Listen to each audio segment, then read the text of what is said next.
that is employed to guard this building. And those three people and the two officers standing behind me in the blue shirts are the officers that intervened and took Mr. Arabaka into custody. Well, he had him on the ground. An FBI agent jumped in and they put handcuffs on him and took him in the building. He is currently in custody and he has been interviewed. Arabaka is a former United States soldier. He was enlisted for approximately 4 years, serving from 2001 to 2005. He was a repairman or mechanic on Patriot missile systems. He is 43 years old. There were injuries in this. 3 people were injured, minor injuries, 1 civilian and 2 government employees. Right now, our evidence response team is out working with NYPD and our New York Joint Terrorism Task Force to collect evidence, to conduct interviews. We have located a vehicle of Mr. Arabaka's. We have seized that vehicle. We are procuring or obtaining a search warrant. Mr. Arabaka came armed with bad intentions. I will say that 26 Federal Plaza has long been a target of extremists, of terrorists, and today the extremism was brought here. The building was attacked. Mr. Arabaka was looking to injure people and harm people. He had 2 axes, a hammer, a machete, and 3 knives, fixed blade knives. He had, as I said earlier, 6 incendiary devices or fireworks, and he had some other destructive items. Going forward today, like I said, we'll do more interviews, we'll collect more evidence, and we will, and I'll leave to Mr. McDonald to talk about charges. We take this very seriously. On his cart, he had a cart. He had anti-ICE literature on it. When he was being arrested, he yelled derogatory terms to ICE, used bad words, obviously. He is an anti-American, anti-government extremist. We know that from what he said. We know that from what he has said post-arrest. And we know that from what his actions that he tried to take today. So I will turn it over to Police Commissioner Tisch. Thank you, Jim. Good afternoon. I am here to provide some additional details about this morning's incident outside of 26 Federal Plaza. This remains an active investigation, and the information that we have is still being gathered and is subject to change. At approximately 8:30 this morning, a call came in to New York City's 911 call center that there was an active shooter outside of 26 Federal Plaza in Lower Manhattan. 2 additional calls in the subsequent minutes reported an explosion and a male setting off fireworks at the location. Units from NYPD's 5th Precinct responded within 2 minutes of the first 911 call, and by the time they were on scene, the suspect had already been taken into custody by federal officers. The suspect has been identified, as you just heard, as Andrew Arabaka, 43 years old, of Poughkeepsie. He is believed to be a U.S. Army veteran. His last known address was up in Harlem. His vehicle, a black Toyota RAV4, was located parked in the vicinity of West 124th Street and Broadway, and that vehicle is subject to search pending a search warrant. The entire incident unfolded in view of an NYPD camera positioned on the southwest corner of Worth Street and Broadway. Video and witness statements describe the suspect's actions as follows.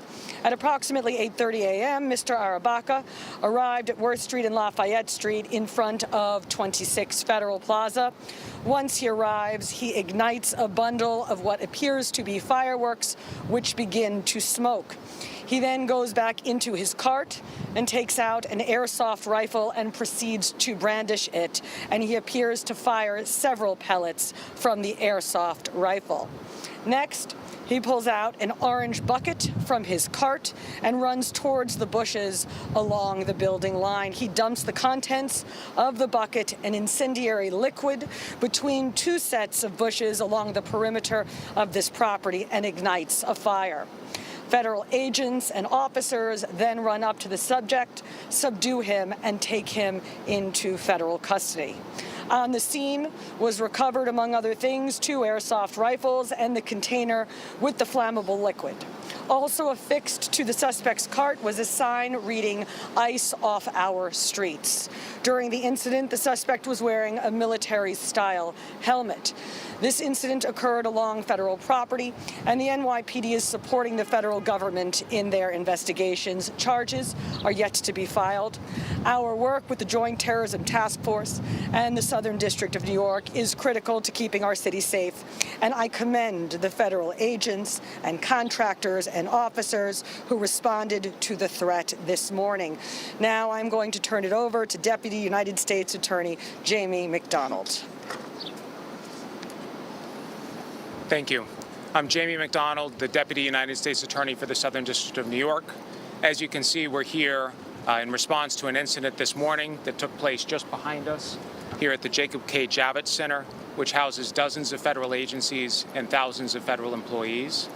I want to thank the work of our law enforcement partners whose rapid response led to the neutralization of the threat and the immediate turn to evidence collection and investigation. Our office, the Southern District of New York, led by the National Security Unit and the General Crimes Units, are working closely with the FBI, the NYPD, FPS, and others to investigate this matter. As you've heard, one individual has been taken into custody. Our investigation is continuing, and we will keep the press and the public updated on charges. Thank you. All right, time for a few on-topic questions. Which be called on? From the party.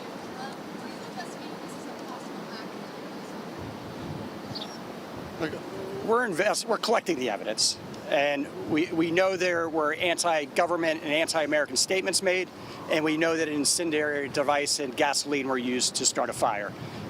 Charges are determined by the U.S. Attorney's Office. Right now, the FBI, the New York City Police Department, the New York State Police Department, all are members of the task force, the Joint Terrorism Task Force, are out collecting evidence today. We will present that evidence to the United States Attorney's Office, and the United States Attorney will make that charging decision. I don't know what those will be. Aaron. Jim, do you believe that he was targeting just the building, or was he aiming to hurt ICE agents? His goal was to target the building. He said that and I'm not going to get into all the details of a post-arrest interview, but he was Mirandized, read his rights. He did agree to talk. In that post-arrest interview, he did say he was targeting the building and he was okay if he hurt or killed people going in and out of the building, whether they were federal employees or civilians. I would mention a lot of business was canceled, not by the Federal Protective Services. Federal Protective Services, once they mitigated the situation, the building remained open, employees could come and go, and we continue to do work. But some agencies decided to close business for the day. There was a naturalization ceremony scheduled for today that was canceled. And the one civilian victim was an immigrant that had a hearing today for their immigration status. So that's quite unfortunate and quite ironic at the same time. Mark Morales, CNN. What can you say about the literature that was found there? Was there like a manifesto? And what do you know about his whereabouts on the way in? Was it a normal part of when did he get into town? When did he get So he arrived in this area, well, I should say, yesterday he went from Harlem. He took the subway down to the Penn Station area. He walked down and stayed overnight in the vicinity of the Holland Tunnel on the street. Then he came down to this area around 5 a.m. He ventured over to our spot a little after 8 o'clock. That's the timeline for his movements. We're still collecting evidence. NYPD is out doing what the NYPD does great, and they're working with the JTTF on that. CBS.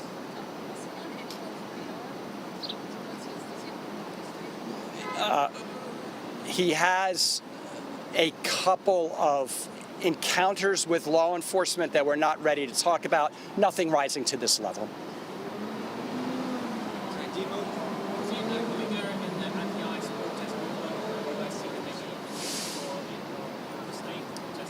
Look, I would say that protesting in the United States is protected by the First Amendment. We do not track protesters. We do not know who comes and goes as far as protests. So I don't know if he's been involved in any protests at all. All right, thank you guys. That's it. Thank you. Thank you. Thank you guys. All right, we just got a ton of information from New York authorities on the explosion outside a federal building in Lower Manhattan this morning. This was outside a New York City ICE field office. The suspect being identified as Andrew Arabaka. He is in custody. He is 43 years old, a veteran. He originally is from Poughkeepsie, but most recently lived in Harlem. First, it appears that he showed up to this area, to 26 Federal Plaza, ignited what appeared to be fireworks, and then took out an airsoft rifle, fired several shots, took out an orange bucket and dumped the contents, which contained a flammable liquid, and started a fire. And he was wearing a military-style helmet and had anti-ice materials on him, as well as shouting anti-government extremist statements after his arrest. Let's go ahead now to Anna Schechter, who covers crime for CBS News. We have one person, one civilian who was hurt. This person, Anna, had an immigration hearing this morning. That's why that person was there, as well as 2 government employees. But clearly, we're getting a lot of information here about a little bit more about who this guy is, what his motives may have been. That's right. I mean, and it's the irony, right, that one of the people injured was actually there for a hearing. So listen, we have seen anti-government attacks for decades. So the phenomenon is not new. But what is new is this heightened temperature with anything having to do with immigration policies of the Trump administration. So this is not the first targeted attack on federal building, but it is the first one where we see a huge raging fire. You see a suspect pouring gasoline. It's all caught on camera, and then you see the officers jump on him. So we had a lot of information early, but you're right, we just got a ton more. The timeline, this is jumping out to me. So he took the subway down this morning. From Harlem. From Harlem, that's Upper Manhattan for our viewers who aren't from New York City. And he brought with him what appeared to be a cart filled with all of these materials. And he had multiple ways to wreak havoc. He had the weapons, which are airsoft guns. So what that means is that it shoots plastic bullets. So it is not as lethal as a regular gun, of course, but you can still hurt somebody. So he had those with him. The initial part of the attack is that he laid this explosive material and ignited it. Then he runs back to the cart. He gets the gasoline and he pours it right in front of that federal building, just in broad daylight, ignites that.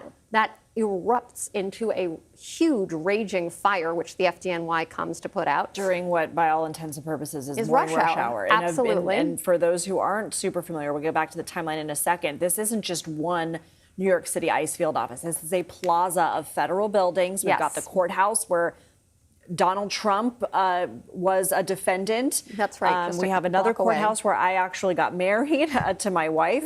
And we also have the New York Supreme Court. And so this is a ton of government buildings where people would have been walking around, going to work, or maybe going to a hearing that they had. And most importantly, too, in terms of motive, and you can bet that prosecutors will put this in the charging documents, is you have ICE officials headquartered at that building. You also have, essentially, that's the HQ for the FBI's field office in New York City. So 1,000 or more federal agents working out of that building. Wow. I've been in that building. I mean, there is a magnetometer. You are searched. It's like a full TSA screening to get in. It's not easy to get inside, but it is easy to access that sidewalk area, which is where he targeted. After the fire, he then has time to run back, get the firearm, and fire off a few shots. Now, my sources earlier this morning let me know that there were no actual shots fired from a lethal weapon, and they felt like that was important just to let everybody know that that hadn't happened. But what we're learning now is that he did fire off some shots from that weapon. And on some of the videos that have been circulating online, I heard some of those pops. You also hear a big bang, which I think was the ignition of those fireworks. So a lot of this was caught on camera, as I said, in broad daylight. That's actually probably why we're able to have so much information at this hearing, because investigators were piecing together this timeline, analyzing all the video so they could see it from all different angles. Well, and authorities just said, in addition to all of this, in addition to him firing these 5 to 7 rounds, he had a hammer on him, he had a machete on him. Yep. And they also said that he served.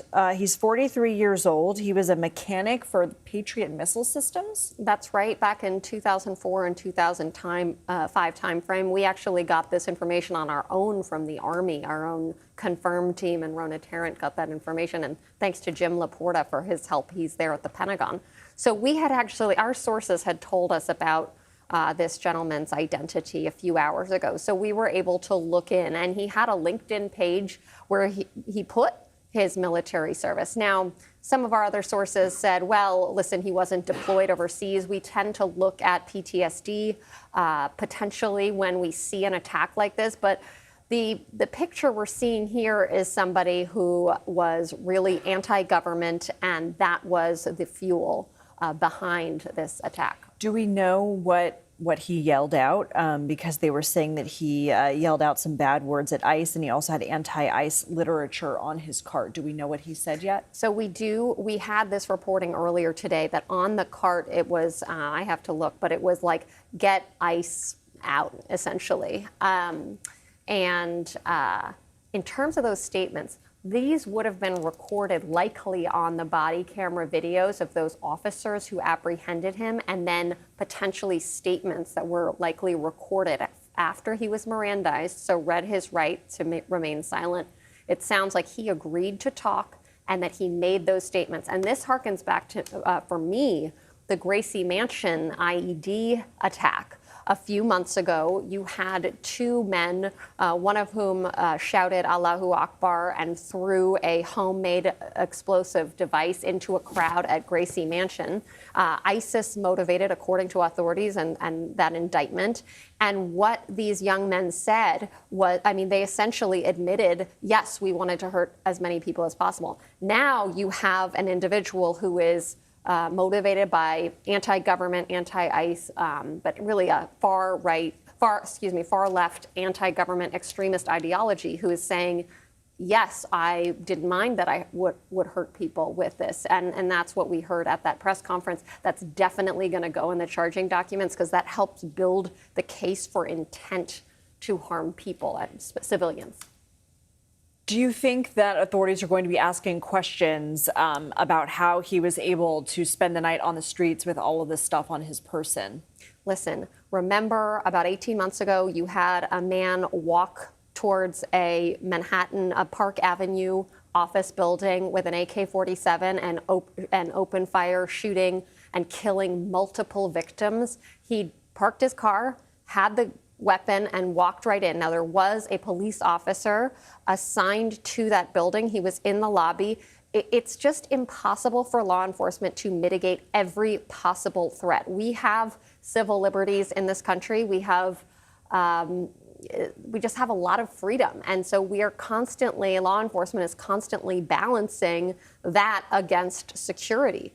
So this was probably pretty tricky. If he had not made statements online, if the Intelligence Bureau of the NYPD, I saw Rebecca Weiner standing there at the press conference, if they had not flagged him, if they were not monitoring him closely, it would be hard to know if he was able to conceal those things. Now, if you have a weapon out in the open and he didn't conceal it, I'm sure that's part of the investigation. Right now, what my sources have told me is that he had this cart that he could actually push, and it seems to me that he concealed those explosive devices and those weapons underneath some kind of material, so it wasn't easy to see out in the open. But, you know, this is not the first time that somebody's able to, on the streets of New York City in broad daylight, bring weapons to a place and carry out an attack.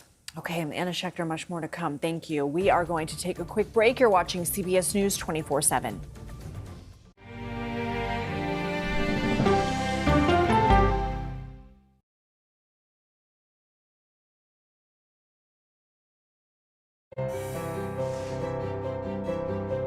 The only way to get a 360-degree understanding of America is to get out there in America. There really is no swing at all when it comes to the priorities of everyday people.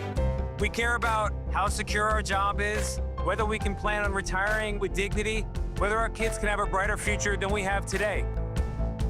These are the fundamentals of American life, and I think they can be again. Why doesn't he tell Republicans, come into my office, let's hammer this thing out? Margaret, it's a totally fair question. Politics isn't a game. Why are you opposed to this deployment? It's unconstitutional. Politics is about policy. I'm a voracious consumer of information, and I'm impatient. I don't like to be spun. To be moderator of Face the Nation means bringing the most powerful stakeholders to the table to become better informed.